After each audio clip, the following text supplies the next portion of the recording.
Olá, galerinha, estamos de volta. Eu sou o professor Cleivson, né?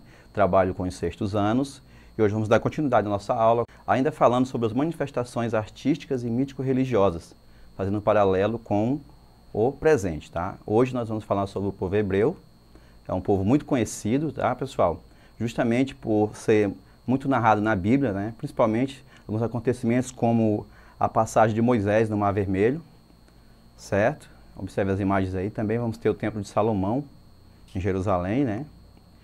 Então, os hebreus em busca da Terra Prometida. Qual a origem desse povo? Então, eles são de origem semita, tá? Ou seja, eles se originam de Sem, filho de Noé, e habitavam a cidade de Ur. Tem como religião uma religião monoteísta, tá? O que é o monoteísmo? Aquela religião que tem apenas um único Deus, né? No qual eles prestam adoração. Então, a principal fonte histórica para o estudo do povo hebreu são os 5 primeiros livros da Bíblia, chamados de Torá, pelo povo judeu, e Pentateuco pelos cristãos. Tá? Nós vamos ter 3 períodos nesses livros, tá? Que é o período dos patriarcas, o período dos juízes e o período dos reis. O período dos patriarcas, que vai desde a época de Abraão até a chegada dos hebreus a Canaã, hoje Palestina, né, pessoal? O período dos juízes é a época das lutas pela conquista do território palestino, ou de Canaã, tá? E o período dos reis, com a formação de um estado monárquico na Palestina. Então, a Bíblia como fonte histórica, né? Então, a teologia analisa as religiões judaicas e cristã, e a natureza de Deus e como ele se relaciona com o ser humano. Já a história não, né? Ela não se preocupa em provar a existência de Deus ou em descobrir se ele tem forma humana ou não, tá? O que importa são os fatos históricos. Vamos ter aqui o período dos patriarcas, tá? Vamos ter uma árvore genealógica judaica aqui, século XVIII a.C., né? Abraão tido como um dos primeiros patriarcas, né? Canaã, terra prometida atual Palestina. Então, vamos ver aqui, a organização social dava-se em torno de grupos familiares, chefiados por anciãos que receberam o nome de patriarcas.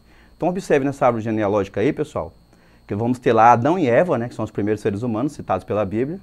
Noé, de Noé vamos ter os filhos dele, Jafé, Cã e Sem, de quem surge lá, se origina Abraão, tá? Abraão vai ter 2 esposas, Agar, que é egípcia, e Sara, que é hebreia, né? Então, Agar ela vai dar origem ao povo, né, ao povo árabe, certo?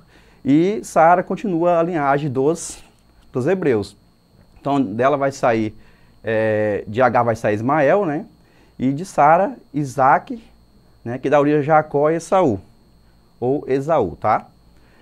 O Rio Jordão era uma região, né, que era coberta por esse rio, tá? A região de Canaã ali.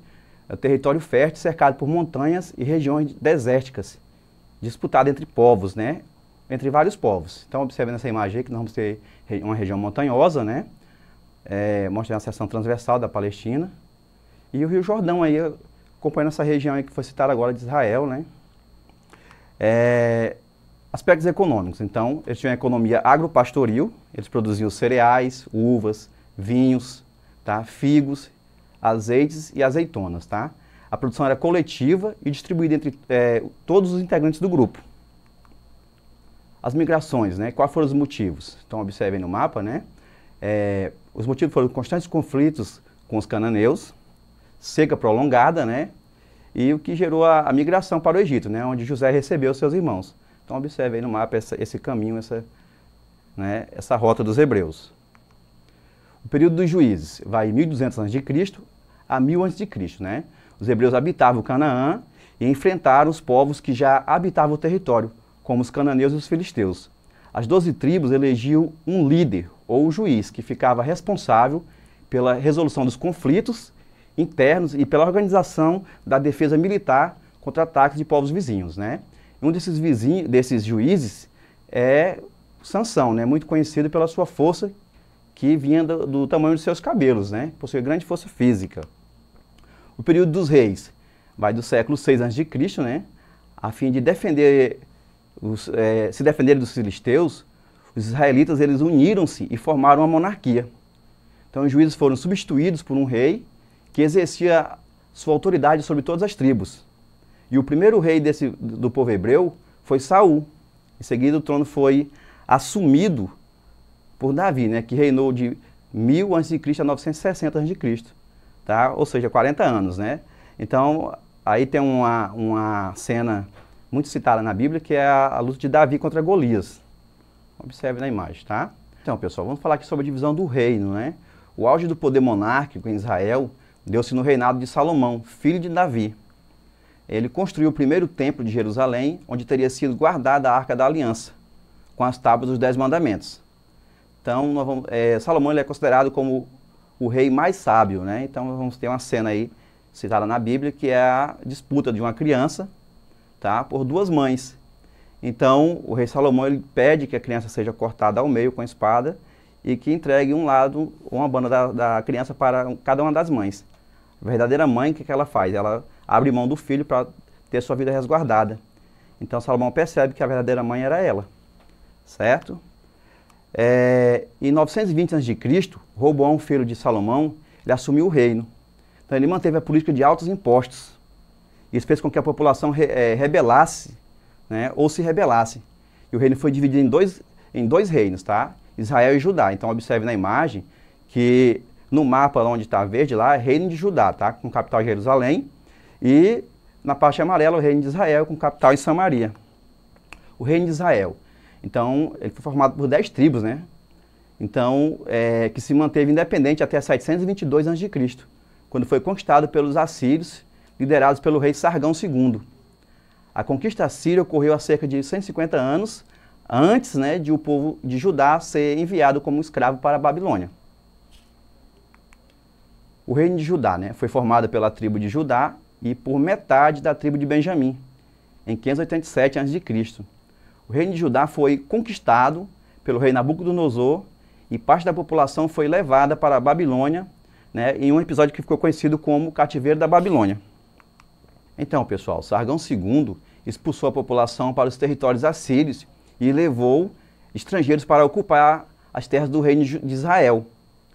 Em Israel ocorreu a chamada miscigenação, que é a mistura de raças, né, o que gerou conflitos entre Israel e Judá. A cultura dos hebreus e a religião. Então, eles tiveram grande influência na religião por ser o primeiro povo monoteísta, né, que é conhecido na história da humanidade, né? Então, o Deus único deles, Javé, ou Jeová, é o criador do universo e da humanidade. Tá? Eles também acreditavam no messianismo, né? E também na importância dos profetas. Ou seja, acreditavam que iria vir um Messias, né? E também eles construíram vários templos e sinagogas. Vamos ver a sinagoga aí na imagem de Plzeň, tá? Na República Tcheca. Aqui vamos ter a divisão das sinagogas, né? Tinha um pátio com a fonte, né, que era uma grande preocupação dos judeus com a pureza e com a higiene. A arca ou tabernáculo, que era o local onde ficavam os rolos contendo as Sagradas Escrituras. As mulheres, elas não ficavam, aliás, as mulheres elas ficavam separadas dos homens, né, nas sinagogas, não ficavam juntos, observe lá, tá? E vamos ter o púlpito aí na área central, né, da sinagoga, onde eram lidas as chamadas Escrituras, ou conhecidas Escrituras. Vamos ter aqui o Muro das Lamentações, né, considerado o único vestígio do segundo templo de Jerusalém. Vamos ter aqui uma antiga muralha, né, que Herodes ele mandou construir por volta de 20 depois de Cristo. Então essa muralha é chamada de Muro das Lamentações, tá? Que ela ficava em torno do templo. Aqui onde as pessoas fazem romaria, vão até lá para orar. E é um local não só, digamos, disputado por judeus, mas também por cristãos, por muçulmanos, certo? Os costumes judeus. Vamos ter a leitura da Torá, que corresponde aos 5 primeiros livros da Bíblia. Eles se reúnem aos sábados, né, considerado o dia mais importante da semana, que é o dia reservado para o chamado descanso. Durante o casamento judeu, um vidro é quebrado para lembrar as pessoas que a felicidade nunca será completa, até que o templo de Jerusalém seja reconstruído. O rabino ele pede 7 bênçãos, e na última um retorno para a terra prometida, que seria a Palestina. Por isso essa questão desse conflito lá até hoje, né, entre palestinos e israelenses. Tá? Vamos ter aqui algumas relíquias que eles usam, né, como o tefilin, que são caixas quadradas com tiras de couro. Dentro das caixas contém trechos da Torá, escrita em um pergaminho, amarrados nos braços dos homens com mais de 13 anos. Vamos ter o Kippá, que representa o fato de que Deus está acima de tudo e que Ele acompanha e protege os judeus em todos os lugares. Vamos ter o peiote, né, que designa os cachos de cabelos laterais, característico dos judeus ortodoxos, que cumpre estes mandamentos devido à ordenança de não raspar os lados da cabeça. O talit, né, que é um manto listrado usado pelos homens em orações matinais, serve para que todos nas sinagogas sejam vistos sem distinção. E vamos ter aqui algumas relíquias, né, os símbolos judaicos. Vamos ter o menorá, que é um candelabro de 7 braços, a Ramissá, que é a mão de Deus, e a estrela de Davi, que está na bandeira de Israel. Agora sim, vamos para as atividades, vamos ter 3 questões, né? E a primeira diz o seguinte: qual a principal fonte histórica para o estudo do povo hebreu? O Alcorão, a Bíblia Sagrada, o Islã ou Pachamak? Então, vamos lá para a resposta? Então, a Bíblia Sagrada, né, pessoal? A 2, né? Qual o primeiro rei hebreu? Então, qual o primeiro rei hebreu, tá? Desculpa. Vamos observar que é Saul, né? Foi Saul o primeiro rei hebreu. A 3, né? Após a morte do rei Salomão, houve uma divisão entre o povo hebreu. Os 2 reinos são chamados de Israel e Judá, Palestina e Judá, Israel e Palestina, ou Israel e Hebraica? Então vamos lá para a resposta. Vamos ver que é Israel e Judá, né, pessoal? Então era isso. Essa aula vai estar exposta no site Eduque, tá? E o meu muito obrigado pela atenção de todos.